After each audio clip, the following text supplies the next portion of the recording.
Same old man. Game over. Johnny. You're gonna need a bigger boat. Why so serious? Roll out. I am Iron Man. This is a tasty burger. Welcome to the In Session Film Podcast. Welcome to this podcast review for June 4th, 2024, and I'm JD Duran. And I'm Brendan Cassidy. Brendan, are you ready to make this episode a hit, man? Oh, absolutely. I mean, Linklater's going to do that for us. We don't have to do any heavy lifting at all. Nope, not at all. We love ourselves some Linklater. He's one of our favorites. We've covered him a lot over the years. He's my boy. We're going to talk about this. He's my guy. He's absolutely one of my guys, even before we started the podcast, but especially since we've started this. We've covered pretty much all of his films to one degree or another. We've done several top 3 lists around him as well. Yeah. I mean, any excuse I have to talk about Everybody Wants Some again on this podcast, I'm going to take it. Yeah, absolutely. That was a nice surprise the year it came out, not just in terms of how we responded to it. It, of course, made Brendan's top 10 that year. It made my top 5 of the whole decade. Don't undersell my thoughts. Which was a fun little surprise. I was building to it, man. You got to let me build here. Let me do my job. Linklater's not about traditional drama. We're going right to it. No, not at all. But yes, we've covered him a lot. We've talked about the Before series. In fact, that was one of the first movie series we ever did here on the show back in 2013, I believe it is. Famously, there was our review of Boyhood, which then was essentially re-reviewed the next year. We had a whole revision of our 2014 list in a retrospective because of that Boyhood. Yeah. So we love Richard Linklater, to say the least. So we were very excited to see his latest film starring Glenn Powell, which we'll get into. And what's even more exciting about this episode is that we are not alone in this. We have a really fun guest, first-time guest joining us for this conversation from the Rolling Tape is Danny Jarabek. Danny, welcome to the show, my friend. Thank you so much for having me, fellas. It's a joy to be on. Been a listener for a while. Now I'm glad to be on the other end of things. And I believe we'll have another excuse to talk about Everybody Wants Them if you want, because we got some more Glenn Powell action today. We do. Yeah, we do. Absolutely. Yeah. We appreciate you being here. Thanks for listening. I'm a fan of yours as well. Yeah, same. As I've listened to the Rolling Tape. In fact, I listened to your review, your conversation on I Saw the TV Glow, which I think is your latest. I think I listened to that yesterday or earlier today. I was quite passionate about that one. Yes. I hope my excitement and passion came through, because that's my favorite film of the year. Yeah, and I'm with you. It's one of mine. I feel like I still haven't seen it yet. I feel like I haven't joined any kind of club yet. I'm not the cool one. I'm not the cool one yet. Yeah. Brendan is late to the party, but very late, apparently. Great to hear. He hasn't seen the TV Glow. That's I got really good movie. But we're here to talk about Richard Linklater, though, so we're really excited to have you here.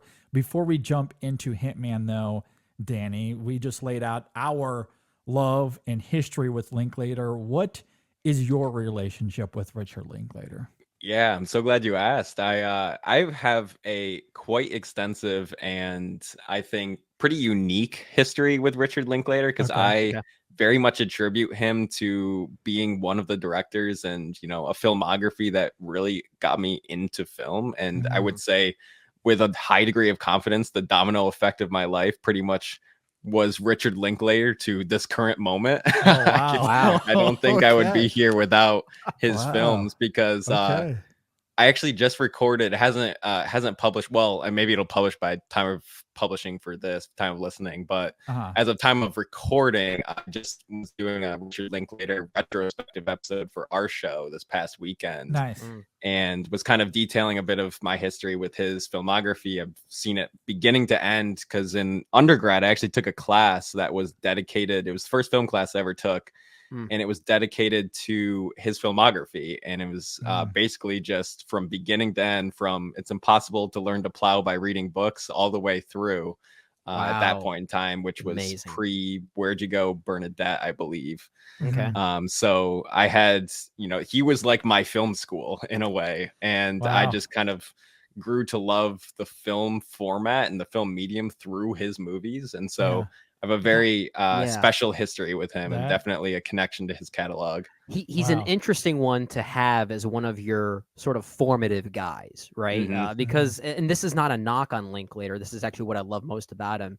His films, compared to other filmmakers, might not be as cinematic as others, but 100%. they're cinematic in different ways. They force you to listen to certain things that other directors might be less concerned about, and that's what's so like that's fascinating to hear that he was sort of like one of your formative guys. I think that's I think he's a really he's a really smart filmmaker in the sense of exactly what you said. Like he's not going to necessarily be the like flashy kind of director that's going to be the big box office draw of the summer, And I think a lot of times he's not someone that necessarily comes to mind immediately for a lot of people as like a favorite director, but he's almost sneaky good in how long he's been doing it. And how many different arenas he's found himself in. From being like an important part of the 90s independent cinema all the way through becoming more of a studio director, and kind of being that chameleon between commercial and independent and experimental.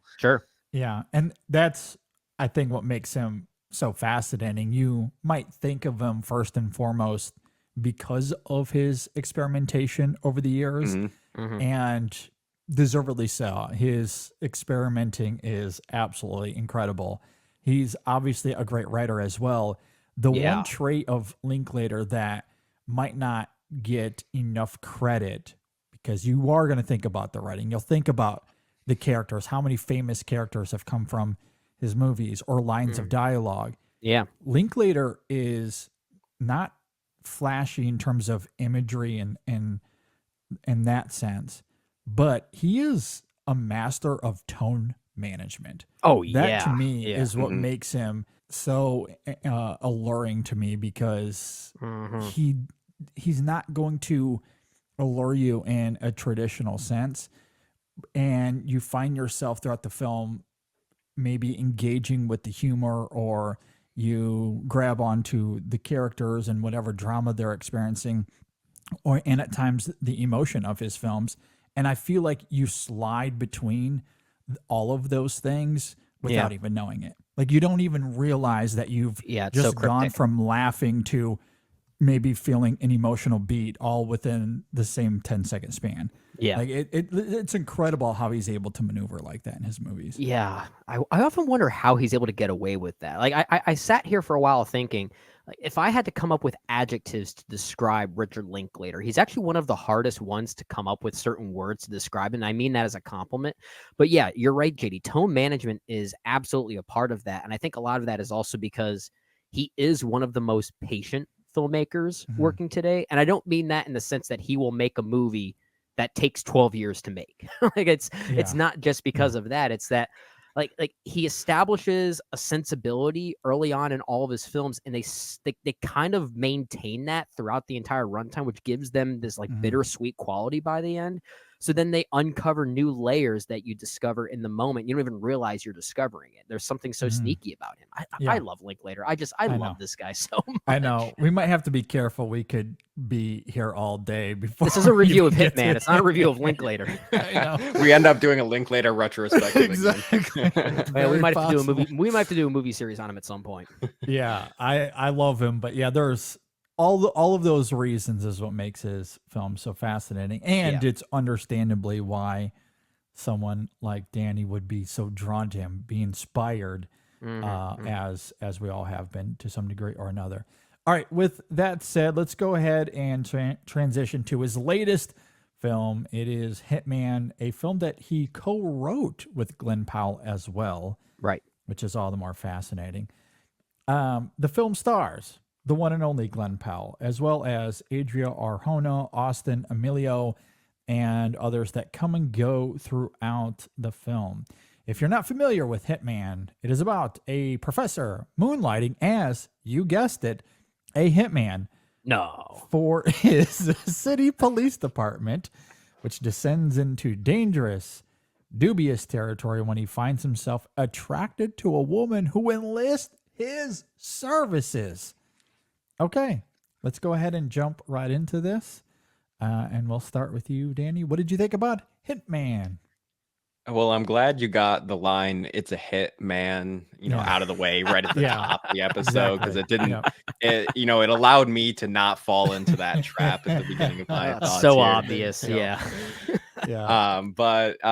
No, I agree with that. While I'm not going to use the line, I agree with that sentiment. I think this is a really strong newest addition to Linklater's catalog. I think it's something that explores and subverts genre in a way that he has done throughout his career, but it does it in a way that it's exploring thriller, it's exploring noir.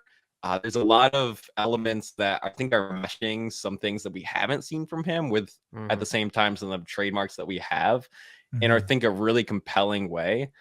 And the screenplay is, I think, the star of the show here. Not to say that Glenn Powell isn't the star of the show, because he is also fantastic in this, but the chemistry he brings out with his co-star in this, alongside a really riveting and complex screenplay, I think make for a really compelling addition to his work. Yeah.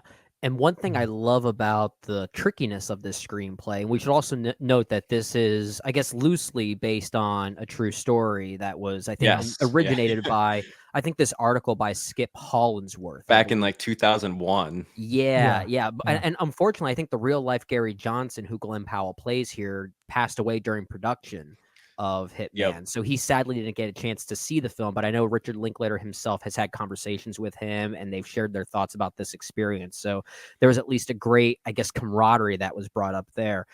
But one thing I love so much about the trickiness of this screenplay is at times it very much reminds me of like classic crime capers by like Elmore Leonard or something.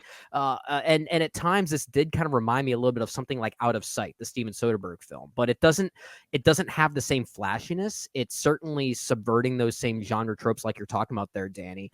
And I think that makes this film, Hitman specifically, probably one of Linklater's most deconstructionistic films in some ways. He's not just deconstructing the tropes of crime capers like this and telling his own story within it, but he's also sort of deconstructing the idea of what it means to be a movie star. And I think that's where Glenn Powell really comes into play as not just the star, but a co-writer on this. It's in many ways, the movie is about acting. It's about role play, whether it be within relationships or even in art.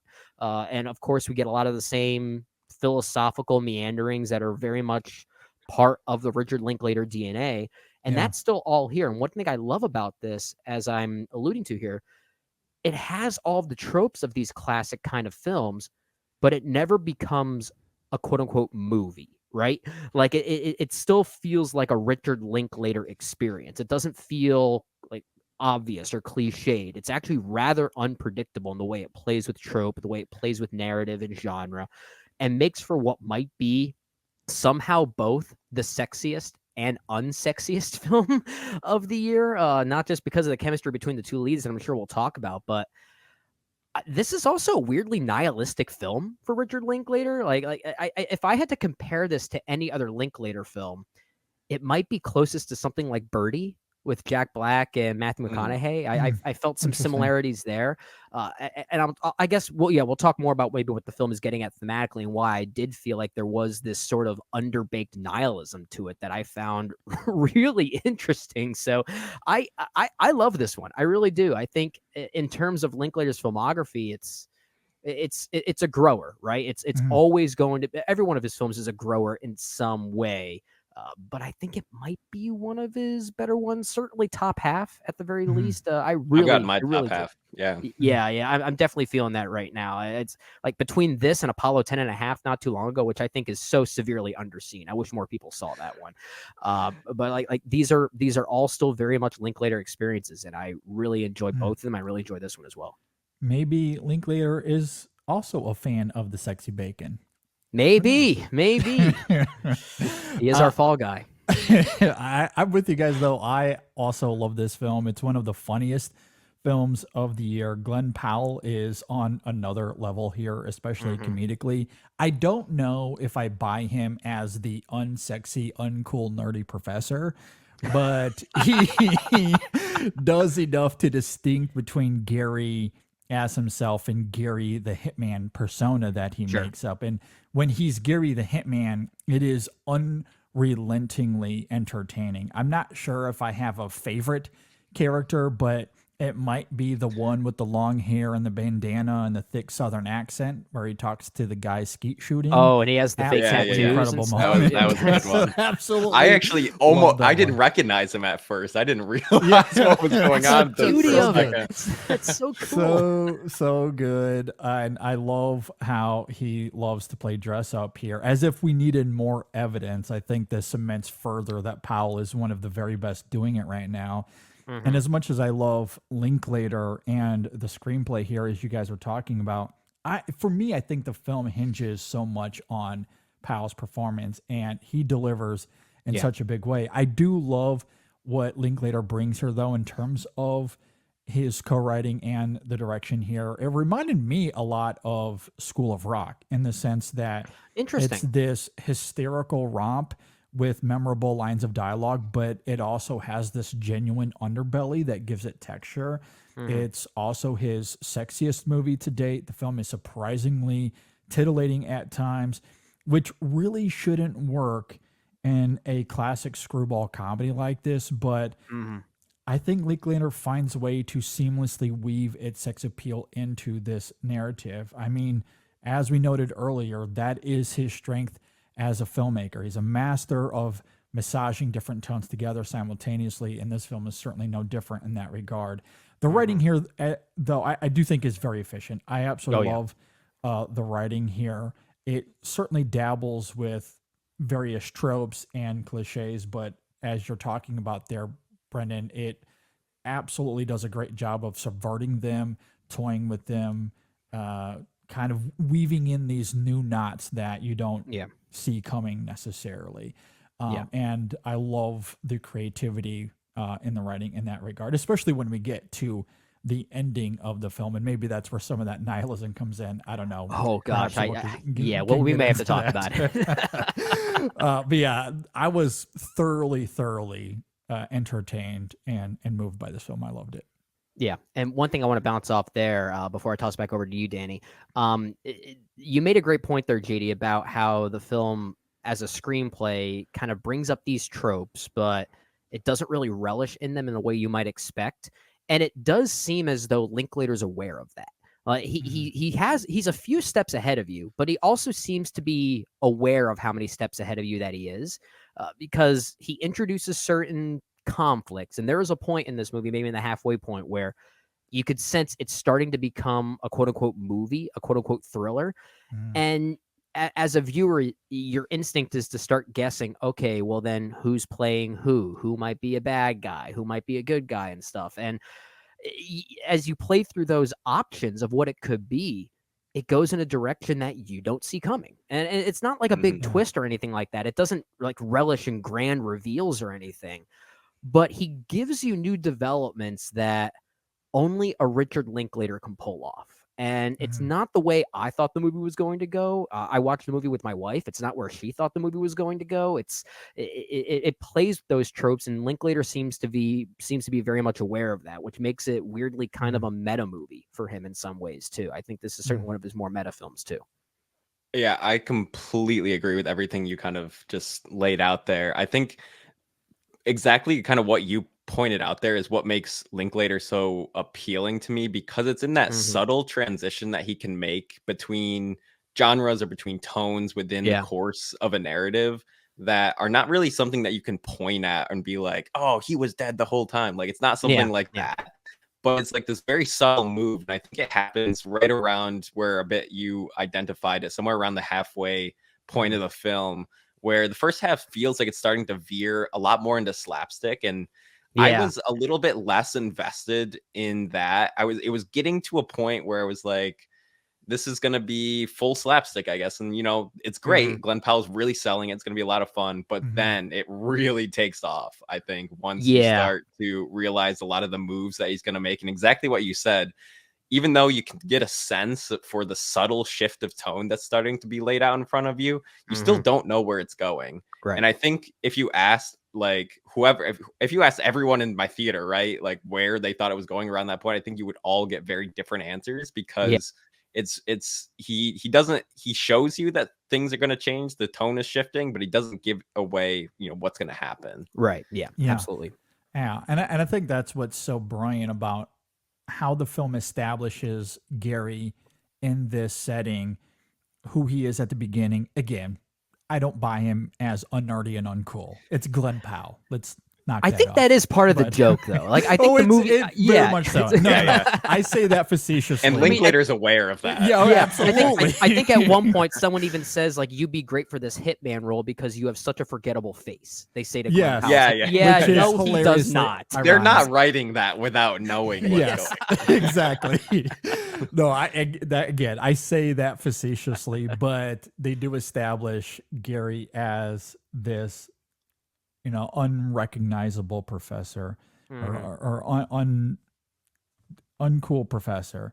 Yeah. And he immediately transitions into this role. And I do find it funny how Linklater and Powell give way to Gary's immediacy in that, where he simply says this one little line.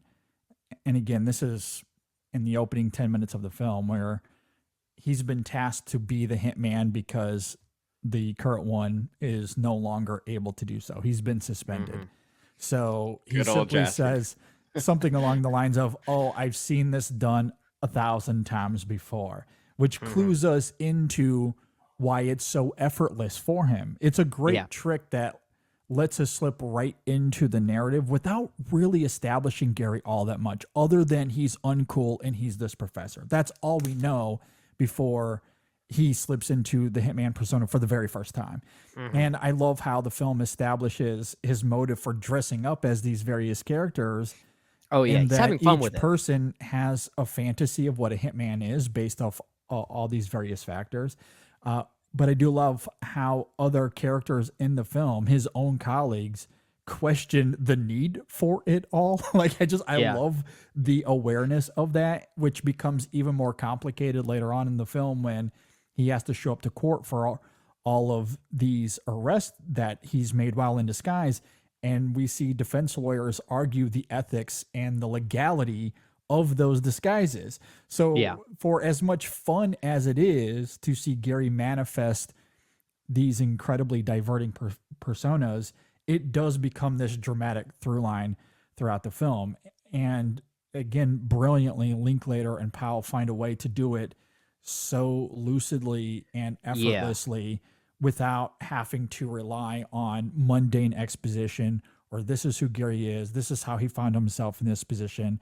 I mean, there's some voiceover narration that kind of gives way to it, but we're introduced to Gary for about, I don't know, 90 seconds before he's been tasked before the movie takes off for the first time. It just goes immediately. And I love how it finds those tricks. Absolutely. And even the voiceover narration that we do get, you're right, JD, it's not plot. It's not story or anything like that. And this is where I think the film is at its most interesting, because any other filmmaker, any lesser filmmaker than a Richard Linklater would probably turn this into more about narrative and plot beats and thrills. And instead of story and plot, we get what Linklater provides, which is philosophical meanderings, kind of like explaining those things. And that's where I love the parallels between Gary Johnson's lectures and the various personas he puts on as this hitman, like the exercises and the psychological studies he puts in place to understand his subjects, which is what an actor is going to do regardless, which is why I do feel like there is this meta component about acting and role play and the art of that. And you start to slowly sense that transition even in Gary himself, right? Like, he starts to sort of absorb the persona of Ron, who is the specific hitman he puts on, that's probably the most Glenn Powell like of any of these personas. It's and it's the one that matches with Arjona here in the movie, and their chemistry is just immaculate. But the way he starts to get kind of lost in that, when you can't really distinguish the difference anymore between Ron and Gary. I find that so interesting, and the parallels there are really clever, and I love the trajectory of that. Yeah. There's you mentioned just, this idea of the philosophical meanderings. I love this as almost like a nugget to Linklater fans in a way, because he's always been fascinated by this grander conversation about ethics and philosophy and sociology. And some of his films earlier in his career just explicitly from beginning to end, just conversations exploring those things. Like Slacker or something like that. Yeah, for sure. Slacker, Waking Life, like things like that are just pure investigations into conversation, right? Yeah. And there's this isn't that, obviously, because it's a lot more traditionally plot structured. There's a construction to it. Sure. But he has those little tidbits, little nuggets, making him a professor that's exploring like the id and the ego and the super ego, and his cats are named like id and ego, and I love that. He's like throwing in these little things, and I think this even weighs in a lot more heavy on the second half of the film, where you had mentioned we begin to have these ethical questions come up, and I think that kind of just harkens back to a little bit of what makes Richard Linklater tick, and that he's fascinated with these larger questions about ethics and philosophy. And although this isn't a film about that explicitly in the way that his films in the past may have been, I think there's just a little bit of that sliver of seeing his passions and curiosities. Oh yeah. Yeah, what you guys are speaking to there is what I loved most about this film, and it's what makes this a Linklater film. Oh yeah. Because as he does, he loves to toy with tropes and genre, as we've been talking about. That is absolutely what we see here on the surface. But underneath, there is this nucleus that I find absolutely remarkable here. And you hit the nail on the head there, Brendan. The film begins to blur fantasy and reality for Gary in these really fascinating ways, where he slowly dissolves into a hybrid of Gary and Ron as the story unfolds. And it really begins in that first meeting he has with Madison there in the diner, which is a great scene. Not only does it give the film some narrative propulsion, performatively, Powell is spellbinding at demonstrating how Gary's wheels are spinning.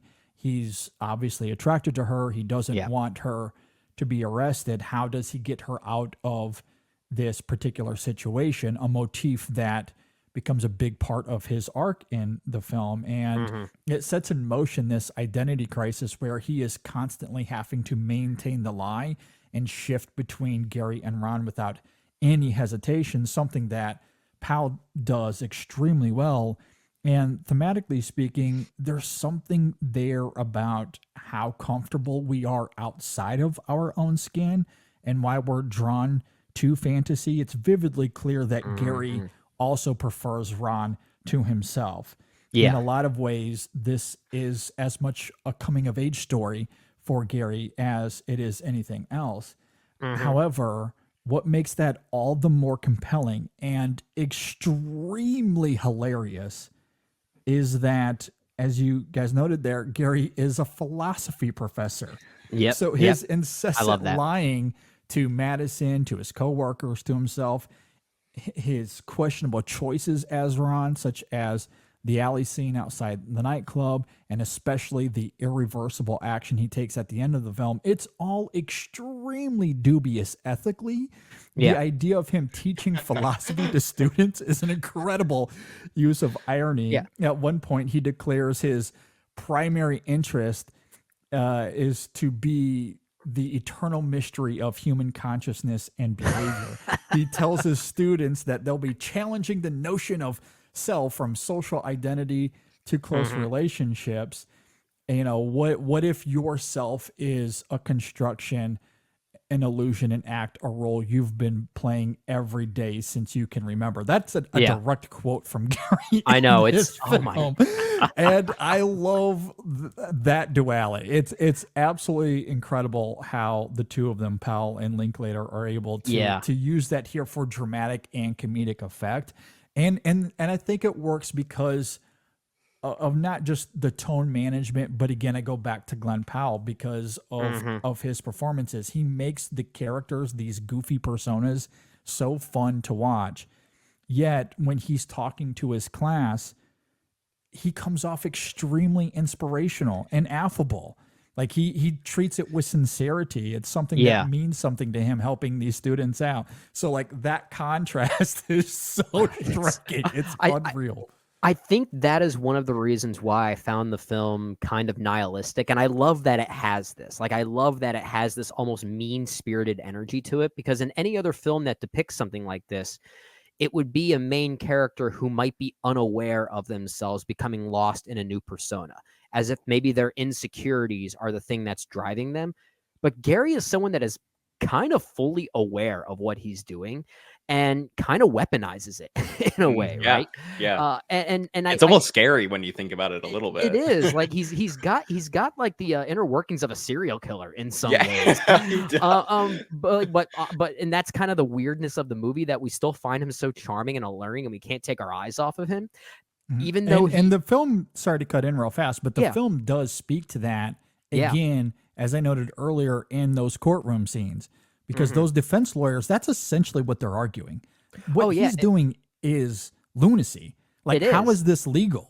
And it has this almost like Minority Report kind of idea sprinkled in there about what he's doing. Is he actually using his charm and his ability to act, if you will, as such a weapon that he's essentially influencing these people to commit these what could end up being murderous monetary acts? Like, is Gary the one who's complicit in all of this? The film raises some interesting questions there that I found pretty compelling. But that's where I found the film weirdly nihilistic, and not just in there, but also in the relationship that forms between Gary and Madison. And as charming and as sexy as it is, the idea of role play and gravitating towards someone or something that isn't your own. I understand like the inherent sexiness of that, but it does also raise this question of how many relationships are built on facades. And the way that the film concludes, which we probably don't want to give away too much, but it does conclude in a way that seems to suggest that there might be more romances and marriages out there that are built on those fakeries than we're willing to admit or even know. And I found that really interesting, if I'm being honest. Yeah. Which is something that I would never have imagined in the front half of this movie ever having to grapple with. Right. It's not a question that you think is going to be something that comes up in this, but I think kind of what you guys are speaking to, that is what makes the screenplay so strong for me, is that it's that sort of like building of layers and texture to the screenplay as it progresses in a really kind of gradual way, that he kind of builds in texture and richness with these additional tonal elements, these additional ethical questions, just continue to like build and build on themselves. And it's very slow, but exponentially in the second half, it kind of just continues to like rise and explode. With all of these different layers. And you mentioned the coming of age idea. I mean, it's really interesting looking at it from that lens, since Linklater's obviously super attuned to this genre. And the way that the movie really starts out with, this character who is really kind of down on himself and sort of feels stuck in life and feels like he's just on loop or in a routine that he can't really get out of. And, this opportunity that comes up feels like the way out of that. So it's kind of interesting looking at it from the coming of age lens, just given Linklater's familiarity with that. But then you throw in, I think in the second half, what I think the layer is most interesting to me is the noir of it all, and the way it almost feels like it's going in a direction of like a golden era sort of noir, but put in a contemporary package. And I was really, really fascinated by that, how he was taking the tropes and elements of classic noir and putting that through the lens of a modern day sensibility and modern day setting and everything. And I thought that was a really, because I'm actually not a huge film noir fan. Like I take it or leave it on the genre for me a lot, but pushing it through this contemporary lens and adding the cell phones, which becomes actually kind of critical in one scene. Oh yeah, what a scene! What a way scene! that exactly. And I think the ways that he is very much aware of the elements of noir, but then pushing them through a different prism of this contemporary quality is really fascinating. Good point. Yeah, and that's why the scene with the phones that you're referring to there is, without question, the best scene of the film. Oh, it's one of the best scenes of the year. It's so amazing. good. I mean, the film eloquently builds to it. It is tense. I agree. It's a great marriage of everything we've been talking about in terms of the writing of this film, which is so sharp and vibrant, and the performances. I know we haven't talked about Arjona's presence in this film as much quite yet, and the dynamic that she has with Glenn Powell. I do love their chemistry in this film. I think it is glowing hot throughout the entirety of it. And while I, in my opening thoughts, champion Powell's performance as maybe the major driving force here, I do love this screenplay as well. And this is the perfect marriage of those two things crystallizing in this absolutely astounding way where Gary is forced, I guess Ron rather, is forced into this situation where he has to confront Madison. And I think that's where, to your point there, Danny, as far as the writing with the Jasper character, especially how he forces that out where Ron has to do something here.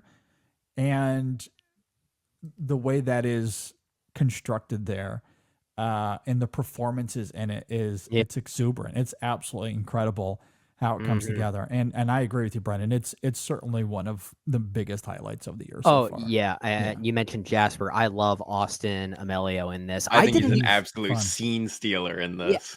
He's so good. Admittedly, I did not know he was in this when I first started watching it, and I was so ecstatic to see a reunion between Finn and Nez from Everybody Wants Him. I love that. I had just rewatched Everybody Wants Him a couple days before I went to see Hitman, and so I had them fresh in my head, and I was like, I freaked out. I didn't know he was in it either, and I freaked out when I saw Nez. That was so refreshing. I love every character in that film for varying degrees, but I did not know he was in this, like you, Danny, and I was so ecstatic to see that. And he is a scene stealer and really is in many ways the conflict pusher in some ways. So his presence is really where the movie could veer dangerously to becoming a movie, but he plays with it in such a way that, he being Emilio, he plays with it in such a way that it still maintains the Linklater isms that we know and love. And especially in that scene that we're talking about with the cell phones, I think it is it's somehow thrilling and funny and deconstructionistic, and it's doing all of these things all at once. You mentioned before, JD, how from a tone management standpoint that Linklater has this ability to do. He's able to subvert all those things and compile them in like a span of 10 seconds. And that is what is happening here in this scene, because Ron/Gary, he has to play like 5 different roles all at once. And he has to convince each party of these receiving roles that like he's convincing and he's getting away with it. It's tricky. He has really to slip between them effortlessly. Yeah. Which is crazy about the whole facade of this film with Gary, and how he has to slip between those personas instantaneously. He has to make it work and believable. Otherwise it all falls apart. Yeah. Easily. Yeah. Yeah. And the great thing about Jasper too, and what I love about the character, what I love about the performance, is that while he is obviously abrasive and is known for his boorish behavior, the film makes it pretty clear that he also has a sharp mind. Like, he's aware of what's happening. He knows. Yeah, he is. He just doesn't let Gary in, at least initially, until there's, I'll say vaguely, some sort of reveal near the end of the film and the game comes to its conclusion.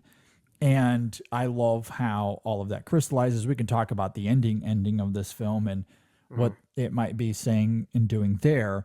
But as far as Jasper's role in it, I mean, I love that duality in the character. He might be crass and extremely uncouth, but he's very astute and knows exactly what's happening here.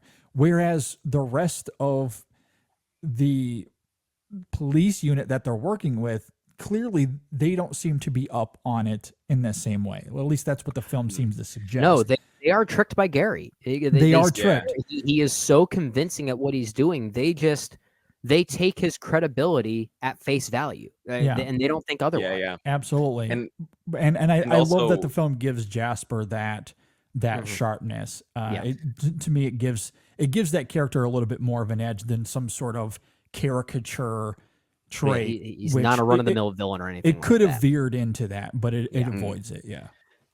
I think also part of what helps him have that be able to kind of propel the conflict in so many scenarios is also because he has motive. I mean, Gary took his job. Ron took his job. Yeah, that's a great point. You know, I mean, took his job's a little strong, I guess, because he brought it upon himself to get suspended for under. It was a Tom Brady situation. Let's just say what it is. Okay. But that's you know, exactly what happened here.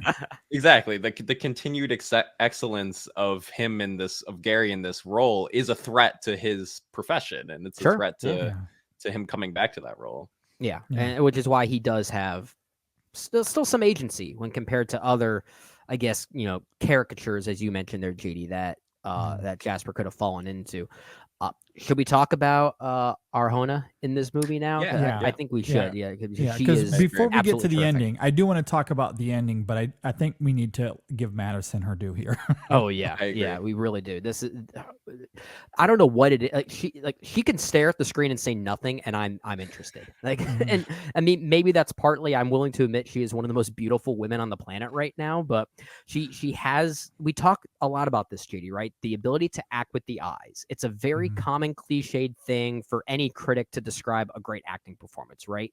But sometimes it's so true you have no other words to use. And that is her ability. She has that ability to hypnotize you and bring you in, and still convey something. Like she can have a speakless role, and I feel like there would still be a narrative and emotional arc to it.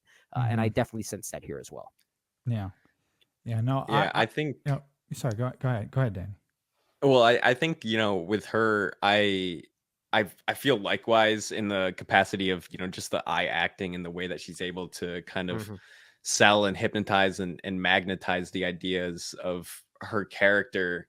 Yeah. And you kind of harken back to me, even like there's some great examples of eye acting throughout Linklater's filmography. And the one that stands out to me is just Before Sunrise, Julie Delpy, Record Room, eye acting with Ethan Hawke, and just you can see that unspoken chemistry between the two of them in that regard. That scene is eye acting the movie, is basically what that scene is. Literally. I think well, JD, maybe I'll go to you first before I do this, but I did want to poke a little bit of criticism at an element around her character, but I will open it to you. Dare you? No, I love the character. I do think this is another big part of the film where, as Brendan was noting, where Linklater and Powell certainly toy with tropes. The character can feel a little tropey at times and help kind of move things along in some ways, but I do think that the film does a great job of restraining that when it needs to be, and it gives some great texture to the film in ways that I honestly did not anticipate as much with Linklater. Linklater has always been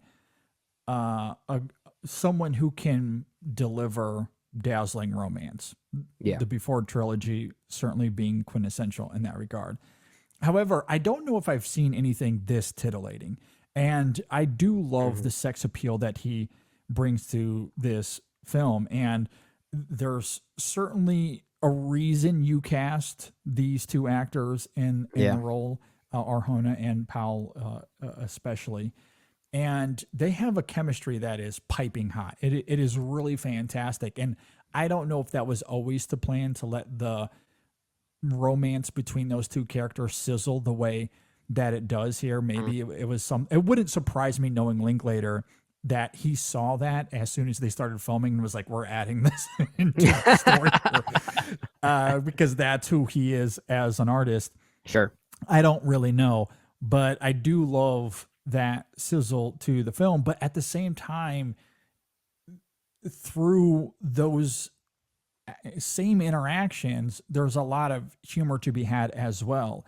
And I love how, again, tonally, he's able to make that work. I think of that moment when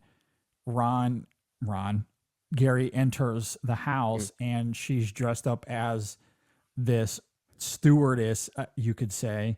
Yeah. And it becomes this sexual moment in the film, but it is also littered with that Linklater humor as well. And again, it's both of those tones working congruently that very few filmmakers, I think, can really be able to make work. While still carrying that philosophical subtext that we keep talking about too. Absolutely. So like, I love how the film is able to, use that character for more than just its tropiness. It obviously spurs on the identity crisis in Gary, but I think she is more than that. And a lot of it does come down to the performance as well. I agree with you guys about the subtlety of it at times. It can be loud in some scenes. It's very quiet in others. And yeah, I love the character. I think she absolutely nails it out of the park. So where's this critique you have? Oh, I'm curious about this. Well, it's less. I'd say it's less about the character and more just a bit with the structure of how she's written. Where I mentioned the idea of the noir tropes being, kind of being very self-aware of playing into those, and I think he does a really good job of subverting a lot of them and just kind of subtly hinting at their presence. And clearly, if there's a femme fatale of this story, it's this character. And I think I would just is super nitpicky, because I don't think it's definitely not anything that I think takes away at large of the film. But I would have loved to see just a little bit more agency given her way, because it did kind of come to a point where I thought there were a couple of moments where her presence was a bit more reactionary to the decisions that Gary had made. He comes and kind of warns her that, well, I'm not going to get into it. He warns her about something, and she does something as a result of that. He comes to the door and sets forth this the sequence of events with the phone. And I would have loved to see, because she makes decisions a little bit more off screen. I would have loved to see her just have a bit more. She makes decisions off screen. But maybe just like one scene where she has a little bit more on screen kind of autonomy, I think would have helped that maybe a little bit. I think that's fair. And I actually did think about that as I was pondering on the movie, having just seen it, thinking like could she have utilized a little bit more autonomy, as you're talking about there, Danny? And I think if this were maybe her movie, I would agree. At the same time, I think what I like about the sudden shifts that we sometimes see and how they do often happen off screen, like we're talking about, I think it shows not just how impressionable that she is, but also the conniving trickery of Gary / Ron himself. I think in a weird way, it sort of complements the nihilism that I love so much about the Gary Ron personas, and how in many ways you can argue that as titillating, as sexy, and as romantic as their chemistry is, it is kind of built on a facade. It's built on lying. And it's built on mistrust and of someone kind of taking advantage of that, the man here. And I think, having it that way, I think also kind of simultaneously strengthens the notions of Gary / Ron and what he's able to pull off. And so it's kind of a double-edged sword. I think on one hand, I do agree with you, but at the same time, I wonder if that would have been better served for a different movie if we got that. Yeah, I think you make a great point, and I don't wholly disagree with the notion. I think what saves it for me, some of it certainly comes down to what Brendan is saying there. And I think what's interesting is that it's not just a facade, it's a facade within a facade, because there's the element of Gary tricking her, pretending to be Ron. However, their whole relationship is also built on, I'm a hitman and we can't have a normal relationship. So she has to buy into that. So she knows that the relationship with Ron itself is a facade, because they can't go out in public. They can't do normal things. They have to simply meet at the house. Something that she very adamantly chooses. So I do think the film gives her agency.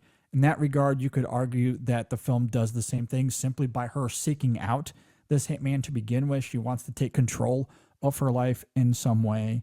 And as things unfold and the truth starts to reveal itself a little bit more, she still makes choices that come down to the life that she wants to live. So like I do think the film does end up giving her some agency there. I think that's partially why I do love the sexiness of this film, because in those moments you see her equally, if not more so, engage with that romanticism. Like she actively wants that. She's very much okay with Ron the hitman simply swinging by whenever he can. Like that's something that she wants. She actively chooses. And now, to your point, one of her biggest moments in this film where she takes things into her own hands does happen off screen. I don't know if that was always the plan. Maybe that's on the editing room floor. I really don't know. That being off screen, I understand to some degree, because ultimately this is Gary's movie. It's his coming of age story. So I do get it. But I think the film still earns that for me because of everything that preceded it in terms of how she makes choices herself. It's Gary/Ron does not force her into that relationship or force her to do anything really throughout this film. She still has her own freedom and flexibility. So when that reveal comes, that action she takes off screen, I don't know if it comes off as a surprise, really. I was just gonna say, like it's kind of expected. I do wonder. I do wonder if that was intentional. I feel like Linklater is not trying to treat it as a surprise, and I do wonder if it was treated as a surprise, and we as the viewer didn't catch that, or if we learned about it in the moment, we're like, oh, I did not expect that. Would that have hurt the movie? Would that have helped the character? Like, I don't know. I kind of wonder that. Yeah. No. Shall we talk about the ending? Do you guys want to get to the ending? Yeah, let's do it. Okay. Do we want to get into spoilers with the ending? We could. I'm not opposed. We can get into some specifics. It's a mean ending. It's a very mean ending. Okay. Well, I think it's fair to really get into why it might come off that way. We can get into some details. So I guess as we talk about the final scenes of the film, a spoiler alert for the rest of this conversation as we go. Yeah. So I guess to set the table, I mean, I guess if you're still listening, you know what happens, right? Yeah. Jasper shows up, things go awry, he ends up dead, they end up together. So how do we feel about that? That's a very, very simplistic way of saying. How can you crush the ending in 4 lines or less? Exactly. Well, Linklater's more complicated than that. Come on, give him some credit. I mean, if you're still listening to this, you know what happens, okay? That's why I simplified.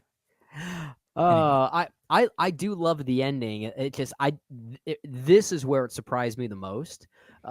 Just given the meanness of it. This is why I said it reminded me a little bit of Linklater's past film Birdie, because it kind of had this almost secret ugliness to it in a way.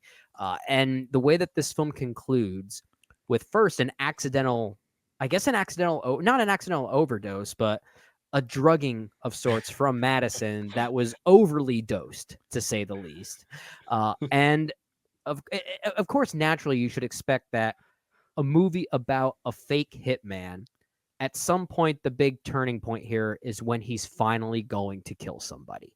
And that is what happens. But he does so in a way that is basically symbolic of Ron and Madison now maintaining their respective facades for the benefit of their relationship going forward. And this is where I mentioned earlier about the idea that how many romances and how many marriages out there nowadays are built on some form of trickery, some form of facade. How often do people meet each other in real life now and they're putting on some type of mask, some type of face in order to better come off, to present themselves a bit better, kind of like this salesman-like routine, right? And the ending seems to suggest that their relationship works because of that facade. And I found that kind of interesting. Like, again, I think you could take multiple readings of it. I might see the film again and take a different reading of it that might not be as nihilistic. But that's what I'm latching on to now. And I think it's a natural conclusion for the Ron persona specifically. But I weirdly like what it's trying to get at. I'm sure I'll get more layers out of it in multiple viewings. Okay. That's interesting. I don't think I share that interpretation. I think I'm slightly off than that. Okay. Before I rebuttal, though, I'm curious, Danny, where you land. Yeah, I think, it's a shocking ending in the sense of, because we're presented with the character of a hitman, we at the same time never really experience the violence that's sort of maybe potentially assumed by that persona, right? Yeah. We never really witness it. Even other moments, as we've said before, of violence are really off screen, other than one sort of encounter which doesn't end, and it ends up getting kind of diffused. Yeah. So I think one of the bigger surprises in this was getting to that violence, but at the same time, it's a form of violence that was very slow and very quiet, and the camera just lingers with it. It's not a sudden burst of violence, Yeah. And you get that kind of twinged in it with the moral quandaries and ethical implications of where we're left with in terms of this relationship. And the camera does a really wonderful thing here. It's a really subtle but simple move from Linklater, where I think the two of them are in frame as, Jasper is slowly taking his last breaths. And eventually they just kind of are very slowly pushed out of frame, and we're left with the gasping Jasper. On the ground. It's that sounds like a band name, Gasping Jasper. Did I just start something? You may have. I gotta look that up. I bet there's a band called that. I think it's a really great image, because it's a very subtle move. It's a very, I think, sneaky moment of cinematography that reveals a lot about what he's getting at here, but doesn't have to kind of explicitly say it. It's very much a show don't tell move, and it speaks to the whole idea of, they're having a conversation on top of this image. That was the most shocking part. They're having a casual conversation while this man is literally suffocating about the future of their the sociopathic vibes. The like dissociative kind of identity crisis happening between the image and the voiceover was, I thought, a really, really brilliant but simple move. I agree. That's a great point. Yeah, I think what I find so striking about this, and where I slightly veer off from what you're saying there, Brennan, although you make some really great points there, I do think that where Madison and Gary end up there is somewhat independently of each other. This somewhat circles back to what we were just talking about with Madison and how much agency or how much she doesn't in this film. I would argue that there's plenty here to make up for perhaps a few decisions, one big decision at the end of the film that we don't see. But this whole scenario kicks off with Madison making another pivotal decision on her own, independently from Gary. And perhaps because she doesn't know what she's doing, did she go overboard a little bit? Perhaps she did. However, where it becomes a joint effort, which obviously tethers to their relationship with each other, is that Gary's ultimate decision has, in my opinion, has nothing to do with Madison and his relationship with her, as much as it has to do with what we talked about earlier in terms of fantasy and reality blurring for Gary.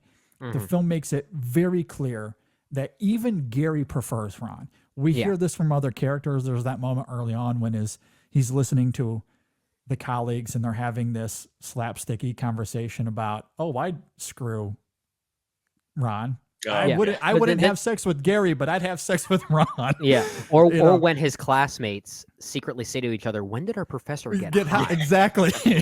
So the film makes it clear that everyone prefers Ron to Gary. And I think it makes it clear that Gary prefers Ron as well.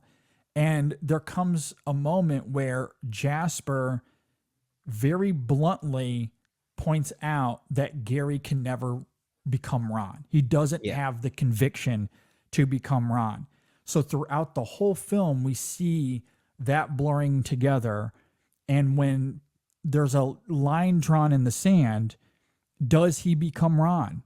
That's a choice that he is wrestling there as he's sitting there on the couch. And Linklater, again, very simply but brilliantly, keeps cutting back to these close-ups of Glenn Powell, and you see the wheels turning as he's being confronted. So the choice he makes to put that bag over his head has, again, in my opinion, has everything to do with that identity crisis, and less so his relationship with Madison. But because of Madison's involvement as well, it does become this marriage of sorts of decisions that eventually leads to the how did you label it there, Danny? The gasping Jasper? I looked it up. There is no band or anything called that, so we may have just invented. Okay, new T-shirt idea.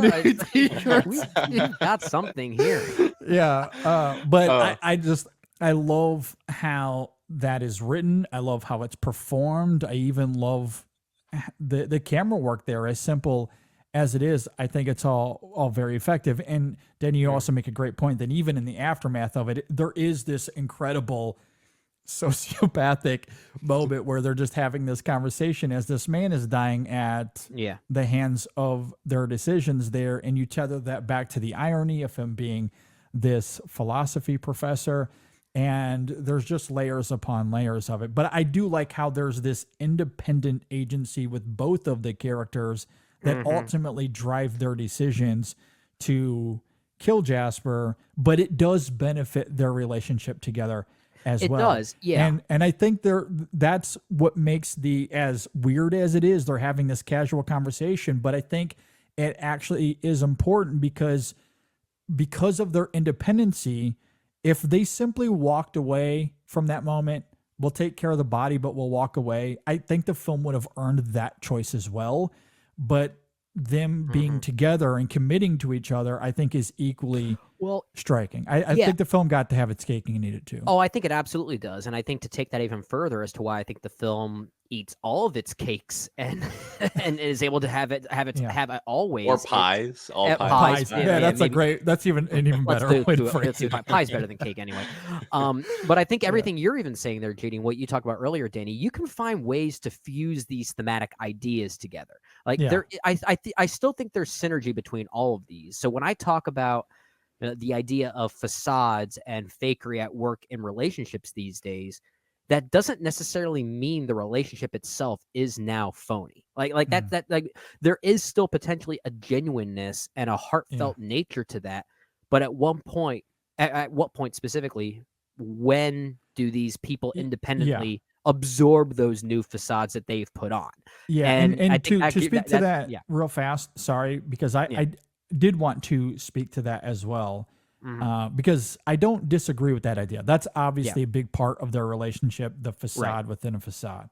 Yeah. I think for me, perhaps more so than you, unless I was mishearing you there, I think maybe the mask comes off a little bit earlier for me than it does for you. Because in that moment, they know the truth of each other. That comes a little bit earlier. I agree with that. I agree with you there. So I think, which is why for me, I think I saw it more as these actions of independence more so than their relationship and the facade at work there, because that facade had already been lifted. I think if quite a few anything, scenes earlier. I think if anything, it's maybe us as a viewer and our realization of what's happening, not their realization of what's happening. Okay. I think you're right. Yeah, that mask of sorts, they are aware of the lifting of that because they've been gradually and slowly sort of divulging in these new personas, right? These new spirits of sorts that they're sort of coming of age with, right? We talk about this being a coming of age film, but maybe as an audience, like it's like that moment involving the gasping Jasper is sort of the revelatory moment for us to realize, oh, something like this is happening, and whether that be as an act of independence leading into an act of matrimony, right? It's like where does that start? Where does that end? How often does this happen? Does that make the relationship less genuine? It certainly makes it pretty nihilistic, but does that mean it's unearned as a romantic kinship? And I that's what's interesting about the movie, because it suggests that maybe the way they go about their togetherness is certainly frowned upon, but I would still argue their relationship is very genuine. And that's I agree. That's the interesting thing about the movie. It's like I root for them, even if I don't know if you're supposed to root for the way that we root for them. Yeah. I think that relationship for me was solidified in that phone scene where, again, the masks are off. They know the truth. Both of them know the truth. Gosh. It's like a psychic connection they had there. Absolutely. Yeah. But the moment Gary walks in with that phone, with the instructions on display, Madison gets to have a choice. Yeah. She can play along. I love Gary, so I'm going to do this. But she very easily could have not played along and completely messed him or screwed him over. She could have made that choice, but she doesn't. And I think I mean, the reasons are pretty obvious there. She wants to be with him, but there's certainly some conflict because the facade had just been, leveled, and she's not exactly sure what to. So you can understand her reservations, but the fact that she decides to play along and performatively, it's just hypnotizing to see that back and forth. I love the way too in that scene that you're speaking to, that there's this like rising action of the pulse of the performative quality of it. Like at the beginning, she's very thrown off, right? And she's like finding her way into the role. And then about like, it's just gradually she's meeting his pulse and they're playing off of each other. And by the end, it's almost like they've mastered the game, right? Like they almost know where they're going with the conversation, and they're just they're toying with it. It gets you're right. It gets to a point where the phone is such a crutch for spearheading where the conversation was going to go. You notice like the phone becomes less important as it goes along. Like there is this synergy between them. It's like, oh, okay, I know how to act this out and make it believable for those listening in.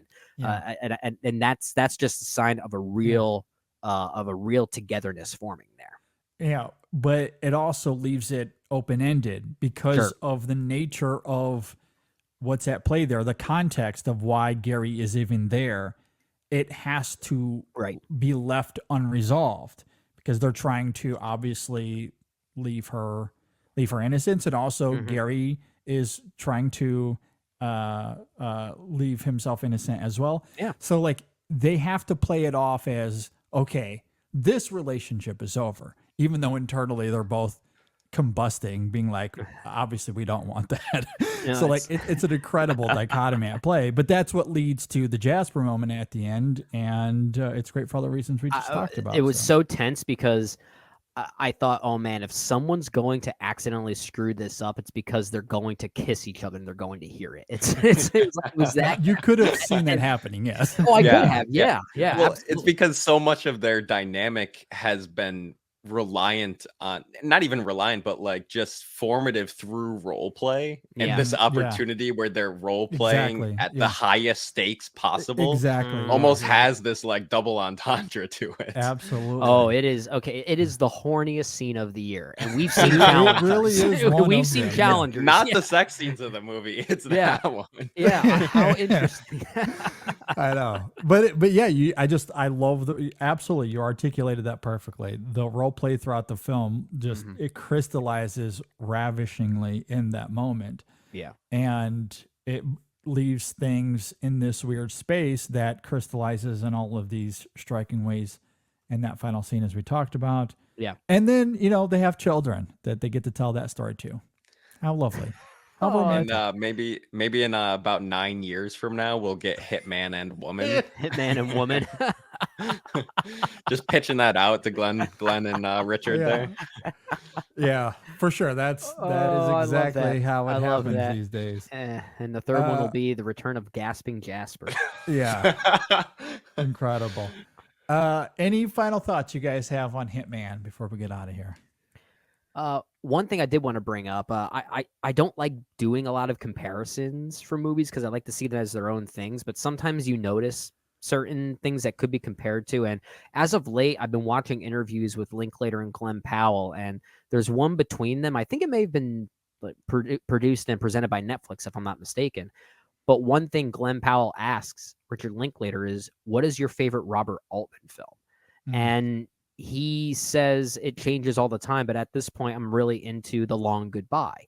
And I was like, wow, there's a lot of The Long Goodbye in Hitman. I totally sense, the introduction of Gary and his cats is very much Philip Marlowe in that movie. I guess really the only difference is like that movie, Altman's film specifically, was really about a man lost in time. Whereas here, like Gary perfectly is able to manipulate the time that he is in to fit in perfectly. So like it's kind of deconstructing us even further in that way.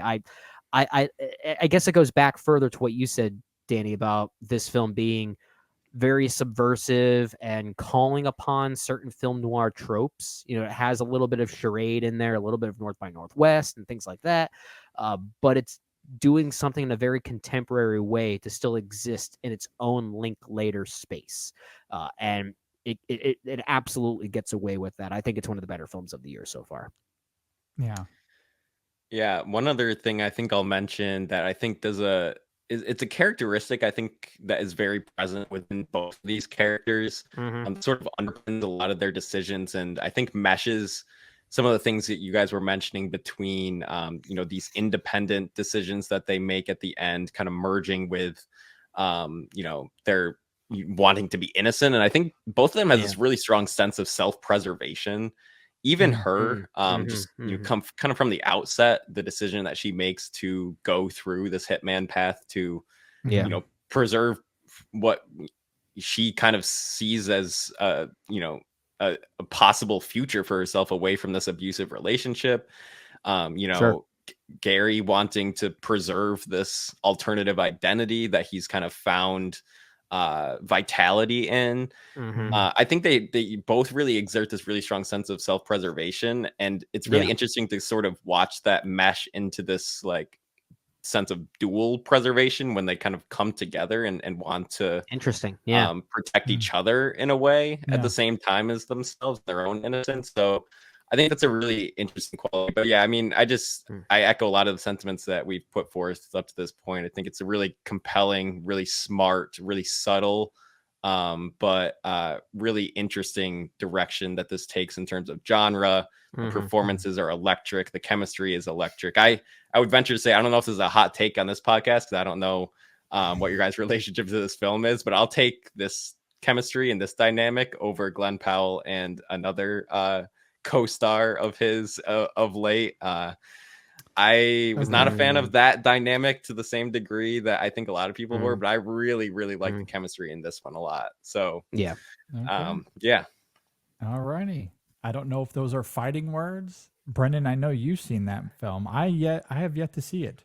Are we talking about Anyone But You? I figured that's what he was. I just want to make sure, because Glenn Powell is at a point where he's in everything nowadays. That's true. He's been having about a 24-month moment at this point. Yeah, I think those are fighting words among maybe every like 50 or 60-year-old mother out there or something like that. Well, I don't know if that's a demographic I want to take on, to be honest. Well, I don't even know if that's a demographic for our audience or anything like that. So I think you're perfectly fine. I think that movie is perfectly fine. And the chemistry is fine, but I think most of the chemistry works because of the Glenn Powell of it all, and less so the Sydney Sweeney of it all. I think she's a good actress. I just think she's better at other things that aren't in the realm of Anyone But You, I think. Yeah, my suggestion is I think the screenplay serves the chemistry so much stronger than in that case. Not to make it a comparison, but just overall the screenplay I think is just so smart and so tactile in the way it navigates genre and all these different elements. Yeah,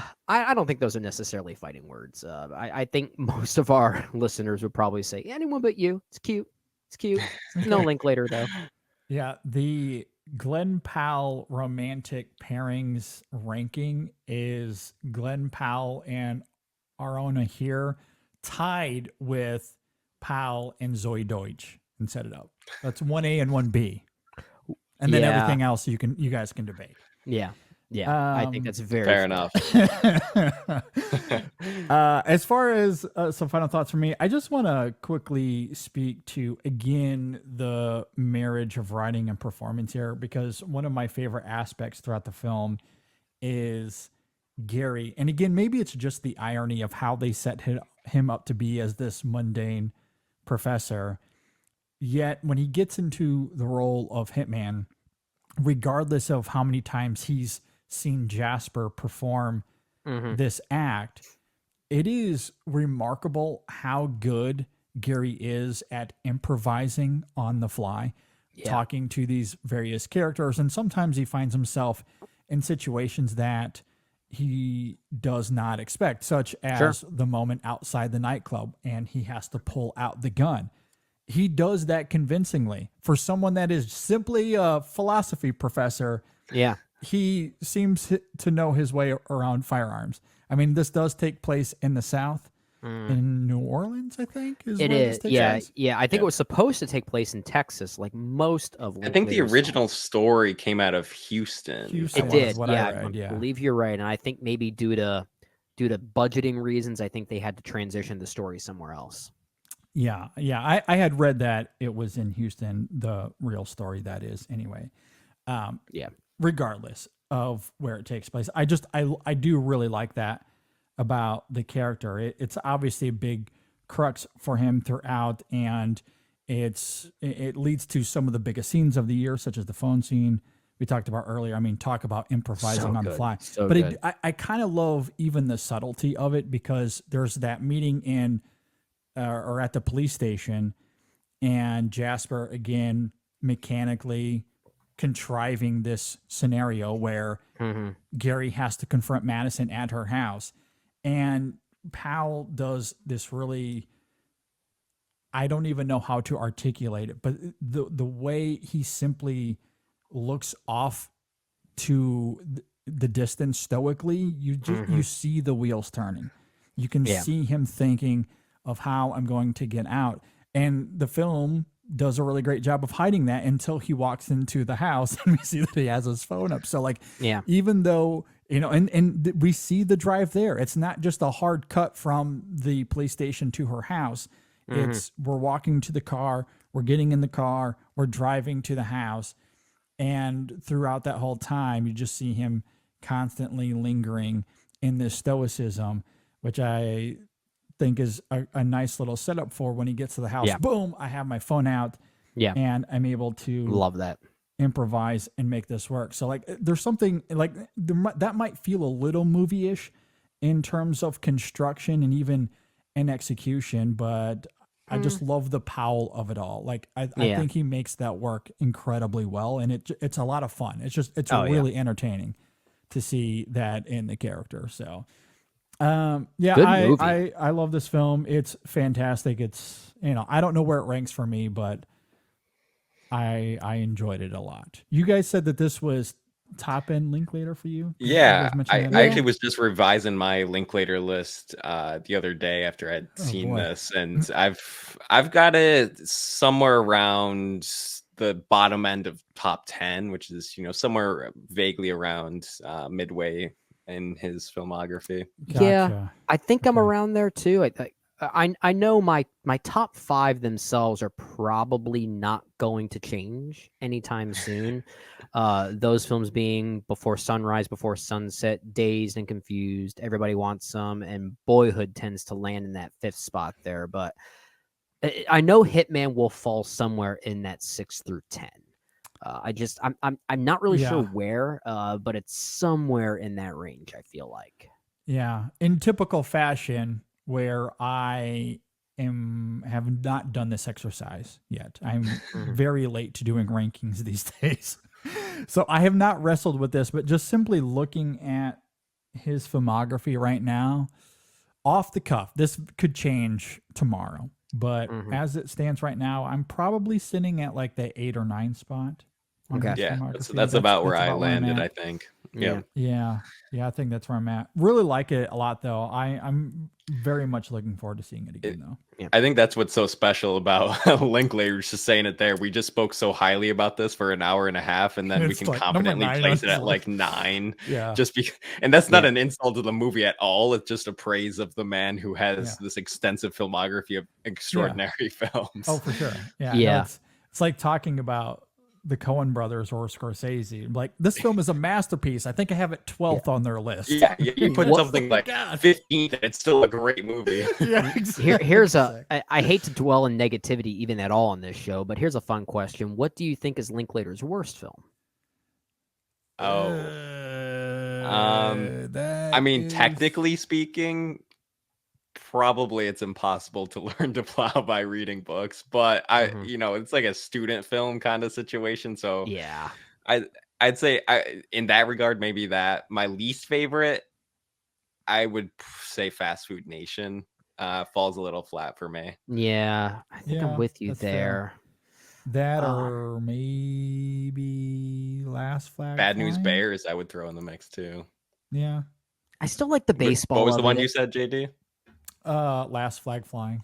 I kind of like that one. I don't hate it. I think for me, it's probably Where'd You Go, Bernadette? And I think it's mostly because it just feels so unlinklater to me. Yeah, it really does. That one, I almost forgot about it when you said it, because I was like, I've almost mentally kind of put that one away.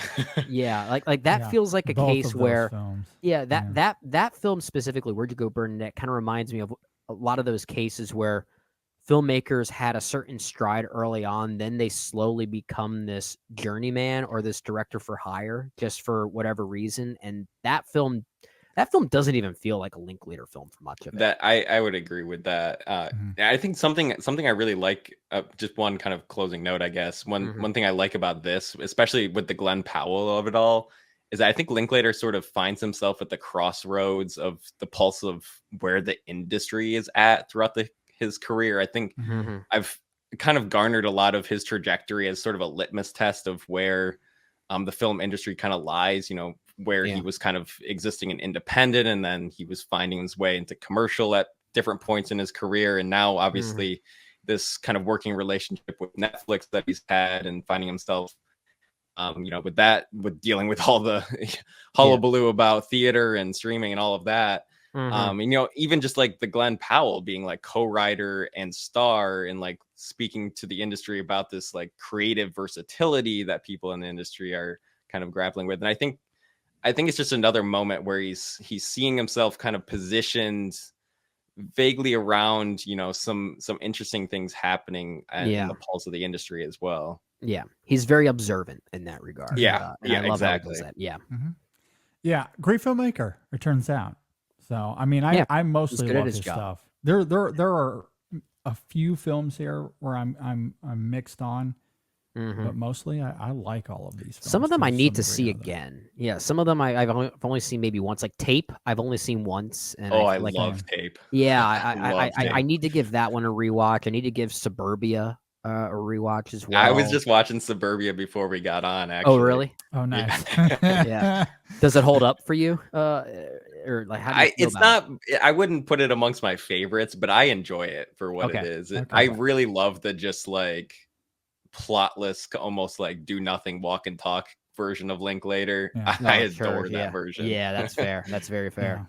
Yeah. Suburbia is one of those. The Suburbia and Bad News Bears are the two I would need to see where it ranks for me in comparison to Last Flag Flying and Where to Go Bernadette. Because those two I would say are confidently my bottom two without doing homework, without rewatching some of these. Yeah.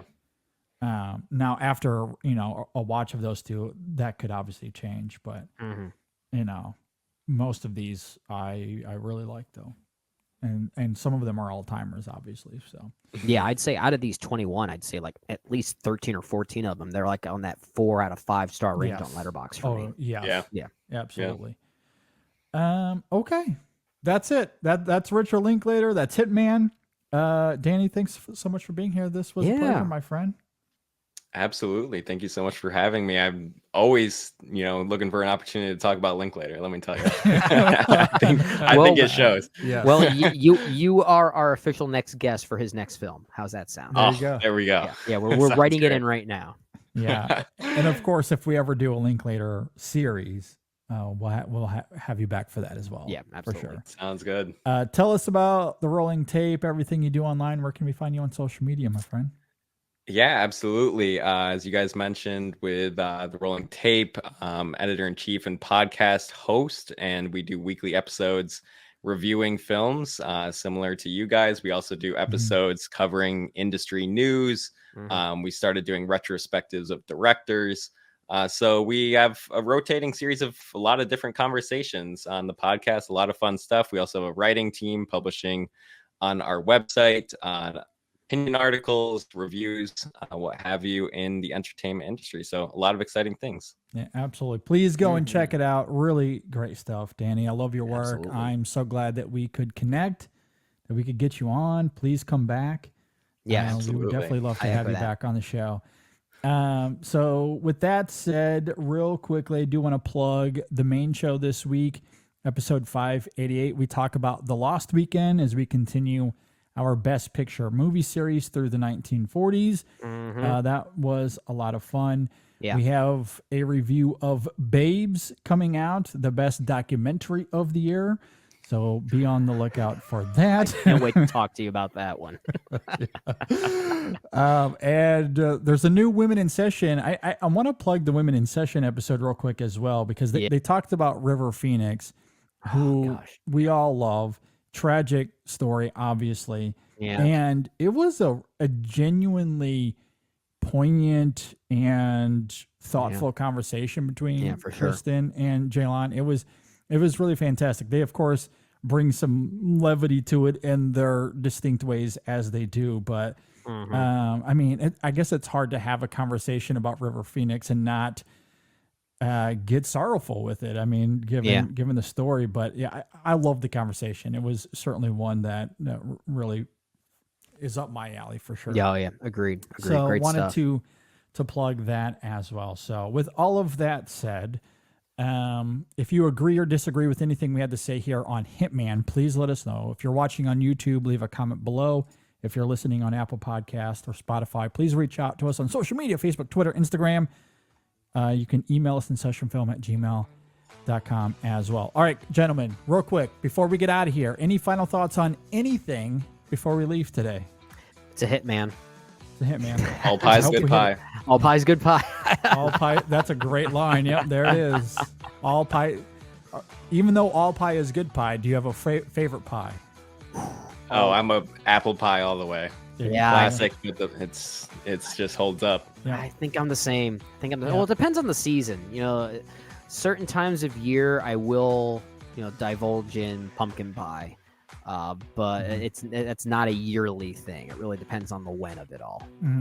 Yeah, I've had to stop because I'm, trying to be healthier these days. But for quite a while, there is a apple pie recipe that I've loved and I have taken advantage of a bazillion times before. And I'm the only one in my house that would eat apple pie. So every time I would make one of these things, it would just be there for me. It would linger there for days at a time until eventually I would eat the whole thing. And Do I regret it? Not necessarily, until the next time I strap on the skates and I try to go play hockey, and then I would absolutely regret it. I was going to say, you might not regret it in the moment, but you might regret it a moment later. Absolutely. So, I've had to stop. I got 2 kids, and I got to be able to keep up after them all. So. That's fair.